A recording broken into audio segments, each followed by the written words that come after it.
네, 주님의 이름으로 문안드립니다. 하나님 말씀 함께 나누도록 하겠습니다. 누가복음 10장 25절에서 37절까지의 말씀을 제가 봉독하겠습니다. 누가복음 10장 25절에서 37절까지의 말씀입니다. 어떤 율법 교사가 일어나 예수를 시험하여 이르되 선생님, 내가 무엇을 하여 영생을 얻으리까? 예수께서 이르시되 율법에 무엇이라 기록되었으며 내가 어떻게 읽느냐? 대답하여 이르되 내 마음을 다하며 목숨을 다하며 힘을 다하며 뜻을 다하여 주 너희 하나님을 사랑하고 또한 내 이웃을 내 자신같이 사랑하라 하였나이다. 예수께서 이르시되 내 대답이 옳도다. 이를 행하라, 그리하면 살리라 하시니 그 사람이 자기를 옳게 보이려고 예수께 여짜오되 그러면 내 이웃이 누구니까? 예수께서 대답하여 이르시되 어떤 사람이 예루살렘에서 여리고로 내려가다가 강도를 만나매 강도들이 그 옷을 벗기고 때려 거의 죽은 것을 버리고 갔더라.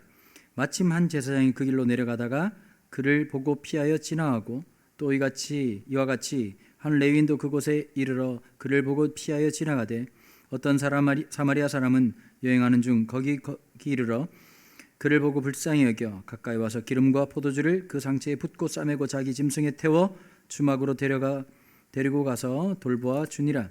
그 이튿날 그가 주막 주인에게 데나리온 2를 내어주며 이르되 이 사람을 돌보아 주라. 비용이 더 들면 내가 돌아올 때에 갚으리라 했으니 내 생각에는 이 세 사람 중에 누가 강도 만난 자의 이웃이 되겠느냐?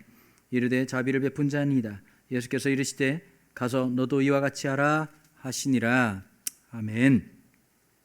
오늘 함께 나눌 말씀의 제목은 살아내는 믿음입니다. 여러분, 믿음은 관념이 아닙니다. 믿음은 살아가고 살아내고 살아내야 하는 우리의 의무가 담겨 있는 것입니다. 근육량이 많다고 몸이 좋은 게 절대 아니더라고요. 근육량이 많아도 균형이 안 맞는 사람들이 있습니다. 근육도 2가지로 크게 나누거든요. 속근육과 겉근육이라고 하는 2가지가 있습니다. 겉근육이 아무리 화려해도 속근육, 코어가 문제가 있으면 반드시 어려움을 당합니다. 단 얘기가 아니라 바로 제 얘기입니다. 제가 한동안 겉근육에 굉장히 관심을 기울였던 적이 있습니다. 지금도 근육량이 그렇게 없는 편은 아닙니다만은, 근데 문제는 이제 코어에 문제가 생기니까요, 허리에 통증이 생기고 문제가 생겼습니다.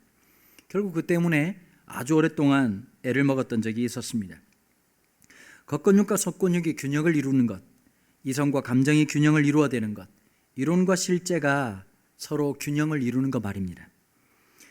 여러분, 오늘 본문에 보니까 예수님께서 한 율법 교사가 일어나서 예수님을 시험하기 위해서 왔다고 이렇게 얘기를 했습니다. 여러분, 질문은 좋은 것입니다. 그러나 질문의 좋은 기능 뒤에 숨겨진 잘못된 의도는 질문의 답을 만나지 못하게 한다는 것을 기억하셔야 됩니다. 여러분들이 어떤 질문을 던질 때 간혹 그런 분들이 계시더라고요. 보면 누군가를 시험하기 위해서 저 사람의 수준이 어떤지, 저 사람의 실력이 어떤지, 제대로 알고 있는 것이 무엇인지를 때로는 그 의도를 넘어서서 상대방에게 무안을 주기 위해서 질문을 하는 경우도 종종 만나게 됩니다. 율법 교사가 영생을 유업으로 받으려면 해야 할 일이 단 한 가지입니다. 자신이 영생을 진짜 유업으로 받고 그 영생을 얻기 위해서 얻게 된다면 해야 될 단 한 가지 일은 하나님과 그의 이웃에게 아무 조건 없이 사랑을 계속적으로 지속적으로 행하는 것뿐입니다. 그런데 그것을 잃어버리고 살아갔던 것이죠. 왜 율법 교사는 예수님을 시험하려고 했을까요? 이 당시 예수님은 이 갈릴리 지역에서 굉장한 영향력을 미치고 있었습니다. 갑자기 이제 혜성같이 나타난 새로운 뉴 페이스였던 것이죠. 그런데 여러분, 그 당시에 이 갈릴리 지역과 이 지방에 영적인 멘토 역할을 했던 사람들은 누구였냐면 바리새인이라고 하는 사람들이었습니다. 이 바리새인들의 중심점은 회당이라는 곳이었습니다. 그리고 이 바리새인들은 철두철미하게 훈련받고 그렇게 훈련받으면서 자라났던 사람들이었습니다. 이 랍비라고 하는 사람들에 의해서 훈련되는데요, 이 랍비라고 하는 게 3종류 정도가 있거든요. 어떤 게 있냐? 법적인 의미로서의 그러니까 율법적 기능 중에서 이 사법적인 의미를 갖고 있는 그런 역할을 하는 랍비가 있었습니다. 2번째는 어떤 것이냐? 생활 밀착형 랍비가 있었습니다. 살아가며 삶에 있는 여러 가지 갈등의 문제나 이런 문제들을 율법으로 해석하는 랍비가 그에 해당되는 것이었습니다. 세 번째는 어떤 랍비들이냐면 어린아이들을 철저하게 율법으로 가르치는 교육형 랍비가 존재하고 있었던 것입니다. 어쨌든 이 랍비들, 이 바리새인들은 이 지방 세계 속에서 아주 중심부가 되는 역할들을 했던 것이죠. 그런데 예수님께서 갑자기 활약을 시작하시자 이 영적 지형도가 완전히 바뀌기 시작했습니다. 사람들에게 늘 꼰대처럼 가르치기만 했던 이 바리새인들과 달리 예수님은 가난하고 병든 사람들의 마음과 생각들을 철두철미하게 만져주시고 이해하셨던 것입니다.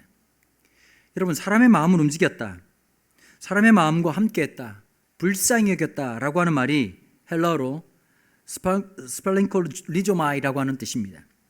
스팔랭콜리조마이라고 하는 말은 단순한 감동이 아니라 감정, 내장, 심장, 폐, 간, 이 모든 것들이 바로 이 감정에 있다라고 헬라인들은 생각했습니다.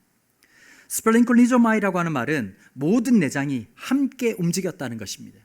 예수님은 단순히 와서 말만 하지 않았습니다. 예수님은 그냥 와서 사람들의 병만 고치지 않았습니다.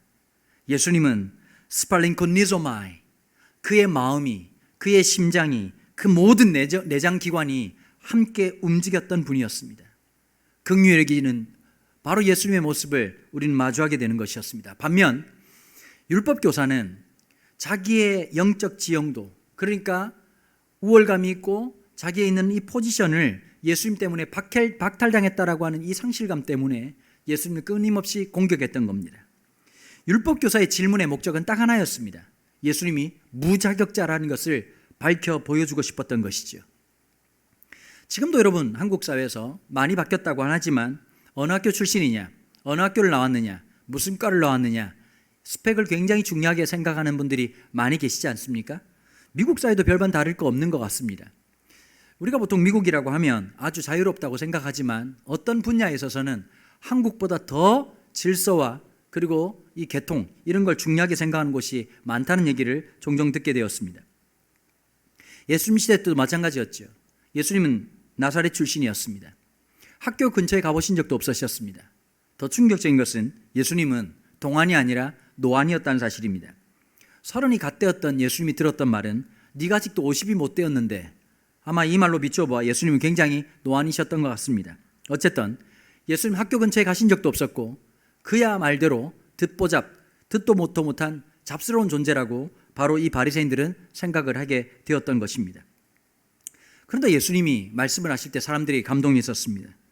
예수님을 따랐던 수많은 사람들이 예수님을 통해서 하나님의 영광이, 하나님의 사랑이 본인들과 상관없을 것 같았던 바로 그 모든 것들을 누릴 수 있는 영광을 맛보게 되었던 것이죠.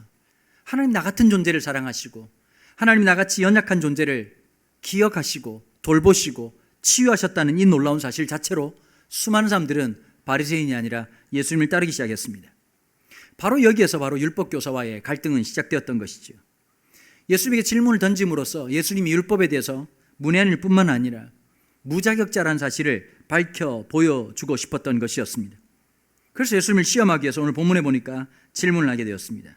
자, 그 질문은 그 당시에 가장 큰 이슈였던 내가 무엇을 더하여야 영생을 얻겠느냐라고 하는 질문이었습니다. 여기서 우리가 한자 문제점을 발견하게 되는 것이죠. 바리새인들은 내가 남들보다 더 나은 어떤 것을 해야 영생을 얻을 거라고 생각하게 되었던 것입니다. 내가 남들보다 더 뛰어난 헌신을 하고 남들보다 더 깊은 고행을 행해야 영생을 얻을 거라고 착각하고 살아갔다는 것입니다. 그러다 보니 늘 자기의 고행과 자기의 수고와 자기가 더 남들보다 더 철두철미하게 율법을 지키는 것이야말로 하나님 앞에서의 순종의 모습이 아니라 남들에게는 별처럼 빛나는 면류관이었던 거고 계급장이 되었던 것입니다. 그것 자체가 잘못된 것이지요. 영생이라고 하는 것은 내가 무엇을 행함으로써 얻어지는 것이 아니라 값없이 주어진 하나님의 은혜였습니다. 용서받을 수 없는 죄인으로 살아갈 수밖에 없는 이 본질적인 진노 아래 있었던 우리가 예수 그리스도의 보혈의 피로 하나님의 놀라운 은혜로 구원받게 된 이 놀라운 사실을 그들은 본인의 공로와 본인의 열심과 본인의 헌신으로 모든 것이 이루어졌다고 생각하는 것입니다. 여러분, 이 공로주의는 비단 바리새인의 소유물이라고 생각하십니까? 사실은 교회의 역사가 오래되면 오래될수록, 신앙생활이 오래되면 오래될수록 우리는 알게 모르게 우리 안에 내재되어 있는 이 공로주의를 마주하게 되어 있습니다. 때론 여러분, 기도라고 하는 것은 가만히 한번 생각해 보십시오. 하나님이 우리의 기도를 들으실 이유가 하나도 없습니다. 그런데도 우리의 간구를, 말도 되지 않는 기도를 하나님은 들으시고 기억하시고 응답하시고 그것보다 더 넘치게 채우시고 역사하십니다. 그런데 조금씩 지나가 보면 우리는 종종 이런 말을 하죠. 내가 기도했잖아. 내가 얼마나 기도를 열심히 하는지 몰라. 여러분, 어느 순간 이 기도가 하나님의 은혜의 요청이 아니라, 하나님의 은혜의 초청이 아니라 어느 순간 나의 공로주의로 변해 있는 것을 보게 됩니다. 우리 입술을 통해서 전도가 되어진다는 것, 이건 하나님의 놀라운 역사입니다. 우리가 하는 그 말로 사람이 예수를 믿게 되는 것이 아니라 우리의 그 작은 순종을 통해서 한 사람의 영혼을 구원하시는 하나님의 열심, 하나님의 놀라운 은혜가 바로 전도 아니겠습니까? 근데 어느 순간 내가 몇 명을 전도했다, 몇 사람을 전도했다라고 하는 얘기들을 끊임없이 내내고 있는 우리의 이 공로주의라고 하는 것을 우리는 늘 발견하고 마주하게 되는 것입니다.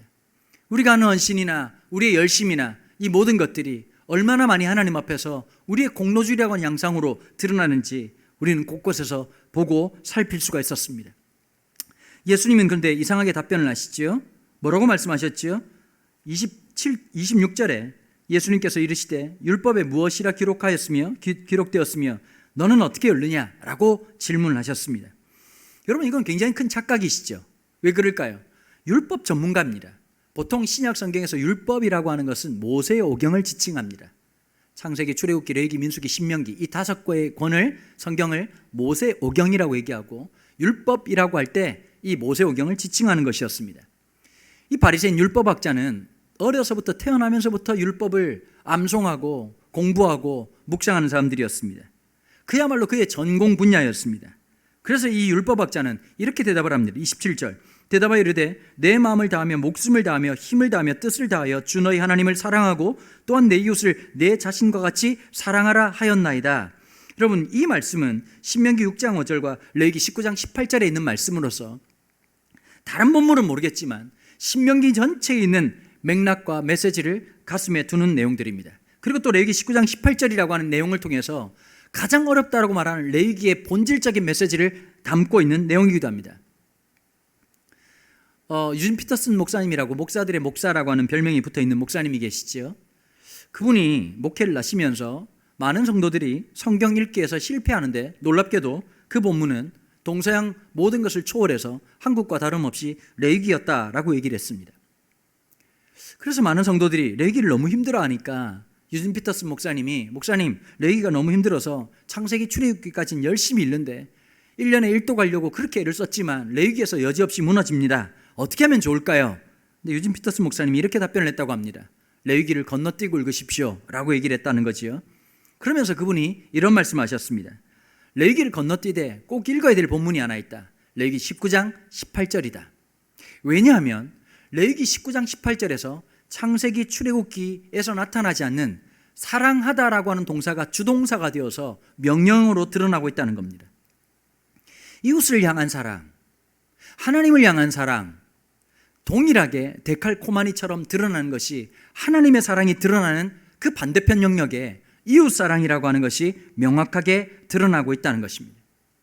내 이웃을 내 자신같이 사랑하라 라고 하는 이 명령인 것이죠. 하나님을 온 마음과 온 성품과 온 뜻과 모든 것을 다해, 목숨을 다해 하나님을 사랑하는 것이 바로 어디에서 드러난다고요? 내 이웃을 내 자신과 같이 사랑하라고 하는 이 내용 속에 담겨 있는 것이었습니다. 율법학자는 정답을 얘기했습니다. 그러나 그 율법학자가 했던 그 대답 안에 어떤 의미와 어떤 뜻이 담겨 있는지 본인은 까마득하게 모르고 있었다는 것이죠. 28절에서 예수님이 이렇게 얘기합니다. 예수께서 이르시되 내 대답이 옳도다. 이를 행하라. 그리하면 살리라. 그래, 내 답은 정확한 것이었다. 중요한 것은 그것을 살아내는 것이다. 여러분, 오늘 제목이 살아내는 믿음입니다. 믿음은 얼마나 아느냐의 싸움이 아닙니다. 믿음은 성경을 몇 번 읽었냐의 싸움이 아닙니다. 물론 성경을 많이 읽는 것은 정말 중요합니다. 매일 아침마다 말씀을 펼쳐들고 말씀의 통치를 받고 말씀을 읽어나가고 우리의 삶이 순종하는 이 거룩한 메커니즘은 아주 중요한 것입니다. 그러나 여러분, 성경을 몇 번 읽었다는 것이 중요한 것이 아니라는 것입니다. 그 말씀을 읽었으면 읽은 사람답게 살아가는 삶의 모습이 드러나야 된다는 겁니다. 여러분, 기독교 4대 집안에서 태어났습니다. 저는. 그러면 많은 분들이 야, 정말 복된 가정에서 태어났구나, 근데 그것에 대해서 저는 100% 공감합니다. 그러나 여러분 중요한 것이 있죠. 제가 4대째 신앙이라는 것이 대단한 것이 아니라 제가 4대라면 4대로서의 마땅한 삶의 모습이 드러나야 되는 겁니다. 태권도가 4단이면 벽돌 한 장쯤이야 식은 죽먹기 하듯이 깨트릴 수 있는 것이 그게 진짜 실력 아니겠습니까? 여러분 곰탕집을 4대째 한다면 우리는 기대합니다. 4대째 연속하는 그 곰탕집이라면 그 맛이 얼마나 대단할까.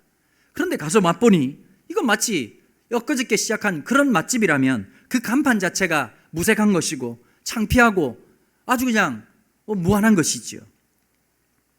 여러분 우리는 기독교 4대 집안이고 우리 집안에 목사님이 몇 명이고 우리 집안에 얼마나 믿음의 사람들이 많은지를 얘기하는 것을 강조하고 살아갑니다.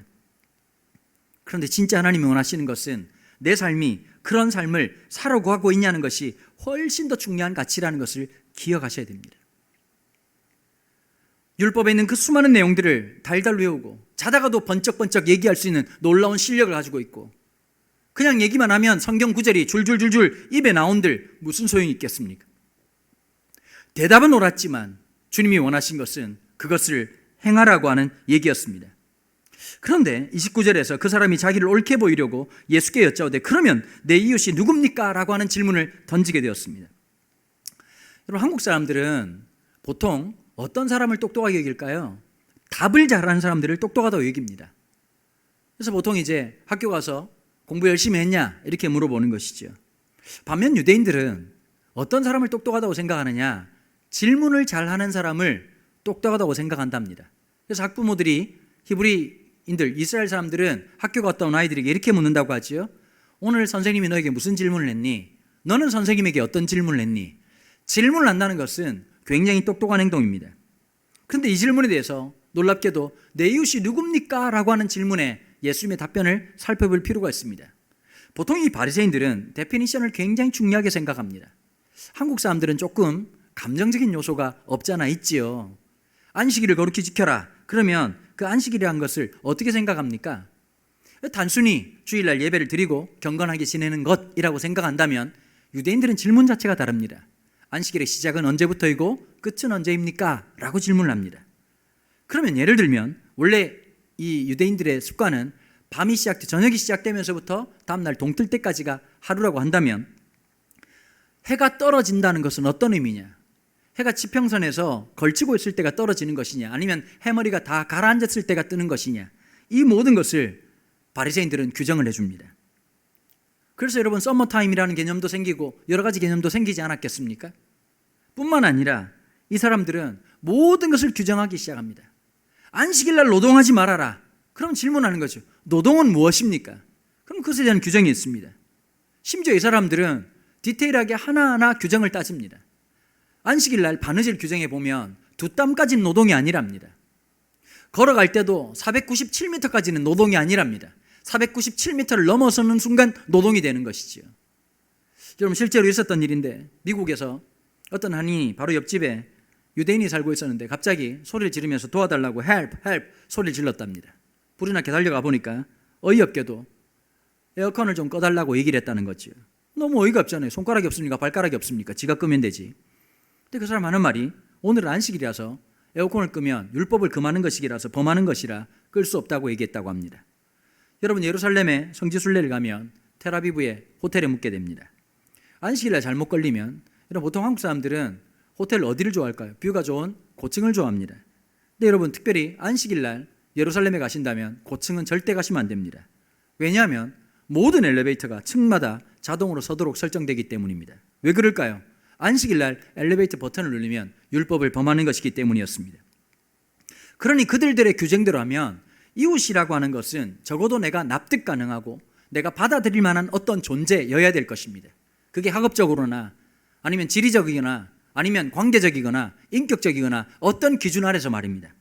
근데 예수님께서는 이웃이 누구냐라고 하는 이 율법학자의 질문에 우리가 그렇게 알고 있는, 어릴 때부터 그렇게 많이 들었던 그 유명한 설교 선한 사마리아인 이야기가 진행되게 됩니다. 어떤 사람이 예루살렘에서 여리고로 내려가던 길이라고 했습니다. 여러분 여리고는 아주 종교적인 지역이었습니다. 여러분 그 예루살렘이 보통 아주 큰 도시라고 생각하는데요, 예수님 당시에 이 예루살렘에 거주하고 있었던 사람들은 많게는 한 7,000명에서 5,000명 사이에 있는 그렇게 크지 않은 그런 동네였습니다. 그럼 대부분 제사장 계급들은 어디에 살고 있었느냐? 배드타운으로 삼았던 것이 바로 여리고였습니다. 꽤 거리가 있는데도 불구하고 여리고가 그 당시 제사장들에게는 아주 핫한 플레이스였습니다. 핫한, 그리고 이제 하우스 지역이었던 것이었죠. 아마 예루살렘에서 예배를 드리고 난 다음에, 제사를 드리고 난 다음에 이 여리고로 내려가던 한 사람이 강도를 만나게 되었습니다. 얼마나 극악무도한 사람이었는지, 그냥 돈 좀 빼앗아가는 걸로 끝나는 것이 아니라 모든 것을 다 빼앗아가고, 거기다가 아주 그냥 모든 증거를 없애기 위해서 거진 죽도록 사람을 때리고 옷을 벗기고 갔다고 성경은 얘기하고 있습니다. 이게 중요한 포인트가 하나 있습니다. 옷을 벗겼다는 것이죠. 여러분, 그냥 뭐 빨가벗겼다 이런 의미가 아니라 옷이라고 하는 것이 상징하는 것이 있습니다. 여러분, 고대나 현재나, 뭐 현재는 많이 희석되었지만 고대 사회에서는 옷 자체가 그 사람의 신분과 지위를 드러내는 것이었습니다. 민족성을 드러내기도 했습니다. 자, 옷을 벗겨진 어떤 한 사람, 혈통적으로 보면 이미 유대인들은 포로기 생활을 지나고 난 다음에 바벨론으로 또 아수르로 전 세계로 끌려다니면서 피가 섞이고, 그리고 종족적 개념, 12지파적 개념이 거의 없어지게 되었습니다. 피가 섞이게 되었던 것이죠. 자, 그렇다면 그들을 상징하는 것은 아마 머리에 두르고 있는 어떤 상징물이나 모자나 아니면 옷이었을 것입니다. 근데 모든 것이 제거된 상태이기 때문에 이 사람이 누군지 모른다라고 하는 어떤 암시를 예수님은 주고 있었던 것입니다. 하필 그때 누가 지나갔다고 31절에 말하고 있죠? 제사장이 지나갔습니다. 여러분, 여리고에 살고 있던 이 제사장이 예루살렘으로 올라가는데, 이 당시 이 요세푸스의 기록을 보니까요, 그냥 매번 제사를 지낸 것이 아니라 제사장 반열에 이르게 되면 12개월 내지는 10여 개월에 한번 예배를 섬기고 제사를 섬기게 되었습니다. 그러니까 여러분, 날짜를 받아서 가는 길이니까 이게 보통 길이 아닌 것이지요. 지나가다가 내가 생각할 때 지금 제일 중요한 것은 이 사람을 돕는, 언젠가 죽을지 모르는 불확실한 어떤 사건에 내 시간을 쓰는 것보다 하나님 앞에 제사를 지내는 것이 훨씬 더 의미 있고 가치 있다고 여겼던 것입니다. 주저하지 않고 스킵했습니다. 두 번째 어떤 사람이 나타났다고 말하고 있죠? 성경에 보니까 한 레위인이 나타났다고 32절에 말하고 있습니다. 한 레위인도 그곳에 이르러 그를 보고 피하여 지나가되, 다 피하여 지나갔습니다. 그것도 그냥 한 것이 아니라 피해서 의도적으로 갔음을 얘기하는 겁니다. 자, 만약에 여러분 제사장들에게 아니면 레위인에게 넌 왜 피하고 도망가고 지나갔냐고 물어본다면 그들의 대답은 아마 분명했을 겁니다. 내가 그 사람이 누군지 몰랐다는 것이죠. 내가 같은 이브리인이고 같은 이스라엘 백성이라면 얼마든지 도왔겠지만 그는 옷을 입지 않았고 어떤 민족인지 어떤 존재인지 알지 못하는 데서 돕는다는 것은 의미 없는 일이라는 것이죠. 거기다가 만약에 이 사람을 돕다가 갑자기 숨이라도 거두게 된다면 어떤 일이 벌어질까요? 유대 율법에 의해서 일주일 동안 부정한 사람으로서 아무 일도 할 수가 없는 겁니다. 가택연금 상태로 갇혀서 아무 일도 하지 못한 채 사회활동을 할 수 없고 종교적 활동을 할 수 없다는 것은 이 사람들에게 수치로 여겨지는 일이었다는 것이지요. 그러니 내가 얼마든지 안 할 이유가 있었습니다. 그런데 세 번째 사람이 지나가는 겁니다. 33절에 어떤 사마리아 사람은 여행하는 중, 이 사람은 종교적 목적이 아니라 비즈니스를 하는지 어떤 것인지 모르지만 여행하는 중에 거기 이르러 그를 보고 불쌍히 여겨, 스팔랑크니조마이, 불쌍히 여겨. 예수님처럼 한 영혼을 향한 불쌍히 여기고 긍휼히 여기고 가슴 아파하고 내장이 떨리는 것을 어쩌면 이 바리새인들이 사람보다도 못하게, 짐승보다도 못하게 취급했던 이 사마리아 사람에게 그런 일이 나타났다는 겁니다. 그러고는 34절에 가까이 가고 기름과 포도주를 그 상처에 붓고 싸매고 자기 짐승에 태워주고 주막에 데리고 와서 돌보아 주었다라고 하는 얘기를 하고 있습니다. 계속적으로 점증법이 있듯이 지속적으로 더 간절하게 그냥 한 번 하는 것으로 끝나는 것이 아니라 가까이 가고 기름과 포도주를 그 상처에 붓고 싸매고 짐승에 태우고 주막에 데려가고 돌보아 주는 이 치밀함, 머리로서의 이웃이 아니라, 머리로서의 섬김이 아니라, 머리로서의 신앙이 아니라, 관념이 아니라 실제로서의 삶이라고 하는 것, 신앙이라고 하는 것이 무엇인지를 예수님은 이 놀라운 동사를 통해서 말씀하고 설명하고 계신 것입니다. 더 나아가 35절, 그 이튿날 그가 주인 주막에게 데나리온 둘을 주며 내어주며 이르되 이 사람을 돌보아 주라. 비용이 더 들면 내가 돌아올 때에 갚으리라 하였으니. 우리로 말하자면 크레딧 카드를 맡기면서 내가 얼마든지 결제를 하겠으니 이 사람을 좀 돌봐주시오. 내가 지금 여행하는 중에 가야 되는 길이 있으니 돌아와서. 여러분, 사실은 이 사람이 돌아올 이유가 없습니다. 돌볼 이유가 없습니다. 여러분, 똑같은 상황 아니겠습니까? 제사장과 레위인처럼 이 사람이 누군지 모르는 겁니다. 만약에 사마리아인들도 이런 마음이 없지 않았을까요? 이스라엘 백성들이, 특별히 종교 집단의 우두머리였던 이 바리새인들, 제사장들, 레위인들이 자기를 짐승처럼, 정말 쓰레기처럼 취급하는 모든 것을 보면서 동일한 사람들이었다면 얼마든지 안갚음해주고 싶은 마음이 얼마나 많이 들었겠습니까?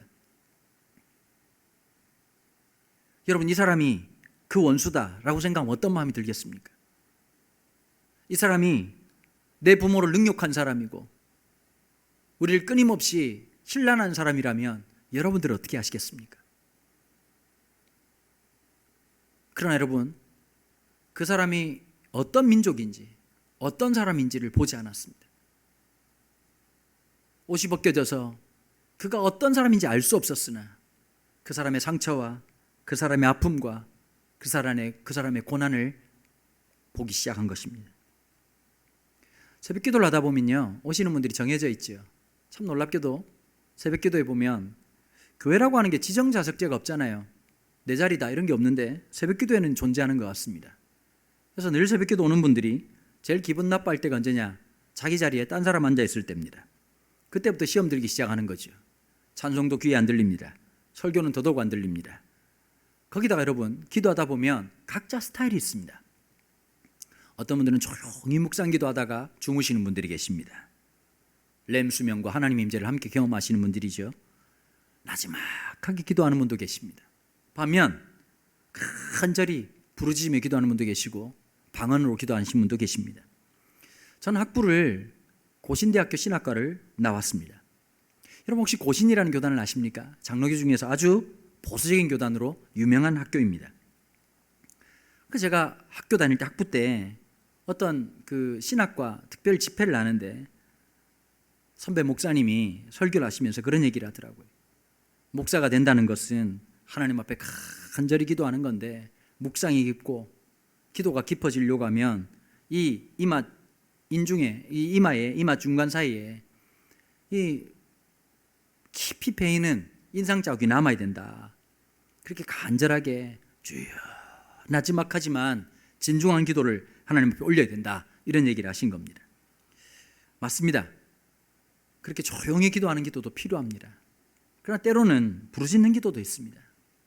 지금 고난을 당하고 역경을 당하고 어려움을 당하고 재정적인 어려움, 건강의 어려움, 관계의 어려움, 자녀의 어려움, 여러 가지 복잡단한 고난 속에서 우리는 하나님 앞에 부르짖을 때가 있습니다. 근데 문제는 뭐냐면 조용히 기도하는 습관이 있는 분들이, 부르짖는 분들이 몇 분 찾아오는 기도회가 되면 정신이 하나도 없고 머리가 복잡해진 나머지 포스트잇에다가 글을 적기 시작하는 거죠. 조용히 기도 좀 합시다. 여러분, 우린 그 사람이 소리 지르고 기도하는 것만 보지 마시고 그 사람의 내면 속에 있는 안타까움과 간절함을 읽을 수 있어야 되는 겁니다. 이 사마리아 사람은 이 강도 만난 사람 때문에 내가 어떠한 수고와 어떠한 것을 하겠다라고 하는 게 중요한 게 아니라 저 사람이 나의 도움이 필요한 사람, 내 기도가 필요하고 내 섬김이 필요하고 나의 헌신이 필요한 존재. 여러분, 내 삶을 살아가면서 어떠한 사칙연산, 어떤 것이 더하기고 어떤 것이 빼기고 어떤 것이 곱하기고 나누기인지 셈법으로 살아가는 것이 인간의 모습인데 이 사람에게는 새로운 메커니즘의 셈법이 있었다는 것입니다. 영생을 살아가는 사람, 하나님이 주시는 그 구원을 살아가는 사람들에게는 세상 사람들과 전혀 다른 셈법이 있어야 됩니다. 전혀 다른 더하기가 있어야 되고 전혀 다른 빼기가 있어야 되고 전혀 다른 곱하기와 나누기가 있어야 그게 진짜 그리스도인이고 살아내는 믿음이라는 사실을 기억하셔야 됩니다. 돌보아 주었습니다. 그리고 예수님은 다시 율법학자에게 질문을 던집니다. 네 생각에는 누가 이 강도 만난 자의 이웃이 되겠는가? 저는 예수님의 이 모습이 너무 멋집니다. 질문에 대해서 답변으로 응수하신 게 아니라 질문에 대해서 또 다른 질문으로 응수하신 겁니다. 여러분, 우리가 부모로서 우리가 자녀들을 대할 때 중요한 것이 안에 있죠. 정답을 말해주는 것이 아니라 정답을 찾아갈 수 있게 하는 것이 어른입니다. 어떤 아이들이 물으면 빨리 답변을 해주는 게 좋지요. 그러나 그것보다 더 중요한 게 있습니다. 넌 어떻게 생각하니? 어떤 것이 더 좋을까? 예수님은 정답으로 말씀하신 것이 아니라 질문을 통해서 본인이 깨닫게 해준 겁니다. 네 생각에는 이 사람들 중에서 누가 이 강도 만난 자의 이웃이 되겠는가? 이웃이 되어주는 사람. 누가 이웃입니까? 라고 하는 질문에 예수님은 누가 이웃이 되어주었느냐라고 질문하고 계시는 겁니다. 누가 이웃입니까? 라고 하는 질문에 예수님은 이렇게 살아가는 것이 하나님이 그렇게도 원하셨던 신명기 19장, 레위기 19장 18절에 있는 말씀에 있는 것처럼 이와 같이 사랑하는 것, 이와 같이 내 이웃을 내 몸같이 사랑하는 것이 어떤 것인지를 성경은 명확하고 분명하게 예수님께서 말씀해 주신 겁니다. 36절, 내 생각에는 이 사람 중에 누가 강도 만난 자의 이웃이 되겠느냐? 그런데 여러분, 이 율법학자는 사두개인이라고 하는 바리새인이었던 이 사람은 사마리아 사람이요 라고 하는 답변조차도 부끄럽고 창피하고 짜증나고 힘들었는지 이렇게 답변합니다. 이르되 자비를 베푼 자니이다. 예수께서 이르시되 가서 너도 이와 같이 하라 하시니라. 여러분, 예수님이 말씀하신 것은 이와 같이 살아가는 것입니다. 얼마나 많이 알고 있냐가 아니라 그것을 살아내는 사람 말입니다.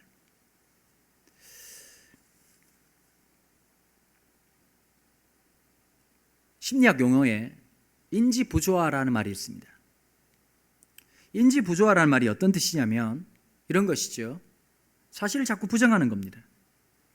여러분, 한국이나 미국이나 다이어트가 굉장히 중요한 핫 이슈 아닙니까? 다이어트 쉽습니다. 밥 적게 먹고 열심히 운동하는 겁니다.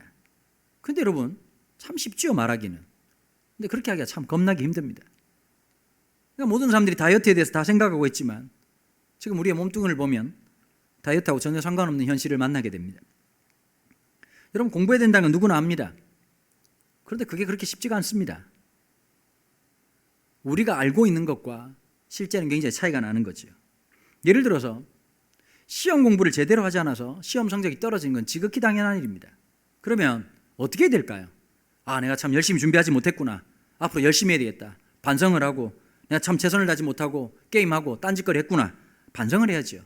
그런데 만약에 그 친구가 참담한 성적표를 받아온 친구가 문제를 낸 선생님이 이상한 사람이고 학교가 좀 이상한 집단이라고 얘기한다면 그게 문제가 되지 않습니까? 그게 인재 부조화입니다. 분명히 내가 밥을 많이 먹고 음식을 많이 섭취해가지고 몸무게가 늘면 회개를 해야죠. 내가 그만해야 되겠구나. 아니, 뒷자리가 바뀌는 것도 놀랄 일인데 앞자리가 바뀌었다.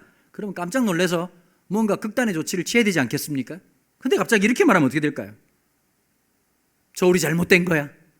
뒤집어 보니까 메이드 인 차이나야. 그러니까 문제가 있지. 차이가 나네. 이러면서 얘기한다면 여러분, 그건 진짜 인지 부조화가 되는 겁니다. 우리 대부분 그리스도인들은 저부터 시작해서 인지 부조화 환자들입니다. 본인 믿음이 되게 좋은 줄 압니다. 특별히 목사인 저부터 말씀을 대하고 설교를 하고 예배를 인도하다 보니까 저도 모르게 제가 믿음이 좋다라고 하는 착각 속에 빠질 때가 있습니다. 참 감사한 게 뭘까요? 가정이라고 생각합니다. 아내는 거의 선지자와 같습니다. 회개하라, 천국이 가까웠다. 제가 들어야 될 메시지죠. 집에 와서 아이들에게, 아내에게 저는 그렇게 살아가고 있는가, 하나님 앞에 한없이 부끄러운 내 모습을 발견하게 됩니다. 그럼 회개해야죠. 고쳐야죠. 새로워져야죠. 여러분, 신앙의 이 피상성을 넘어서 살아내는 진짜 신앙. 여러분, 우리 성도들 가운데, 우리 성도님들 중에서 우리의 기도가 필요한 분들이 있습니다. 먼저 찾아가십시오. 먼저 다가가십시오. 교회가 제발 로타리 클럽이 되지 않기를 바랍니다. 우리 수준이 맞는 사람들끼리, 대화가 통하는 사람들끼리 우리끼리 즐겁게 있는 곳은 교회가 아닙니다. 교회는 복음을 들고 산을 넘고 우리가 좋아하는 그 모든 경계를 뛰어넘어서 누군가에게 도달하는 것이 참된 교회의 영광입니다. 우리끼리의 모임, 우리끼리의 만남, 우리끼리의 교제, 여러분 물론 필요하지만 교회로서의 모습, 여러분 신앙이 깊어지면 깊어질수록 가장 연약한 사람을 돌아볼 수 있는 마음과 중심이 필요한 것입니다. 내가 오늘 주님 앞에서 이웃으로 살아내야 될 사람은 누가인가? 내가 손을 내밀어야 될 이웃은 어디에 있는가? 내가 기도로 섬겨야 될 사람들은 어디에 있는가? 내가 마음을 다해 함께 섬겨야 될 사람들은 어디에 있는가? 제가 섬기고 있는 더 푸른 교회라고 하는 교회는 개척한 지 1년 4개월 정도 지난 교회입니다. 단 9명으로 개척을 시작했습니다. 무모한 짓이었죠. 작년 3월 22일 날 예배당을 처음으로 오픈하고 예배를 함께 드리기 시작했습니다. 그 전까지 작은 사무실에서 그러니까 함께 모여서 유튜브로 실시간으로 소수만이 모여서 예배를 드렸습니다. 그랬던 공동체를 하나님께서 참 놀랍게도 이 코로나 이 팬데믹에서도 하나님 놀랍게도 여기까지 오게 해주셨습니다. 참 감사한 일이지요. 지난 주일날 저희가 300명이 넘는 성도들이 함께 모여서 예배를 드렸습니다. 혹자는 그런 얘기를 하더라고요.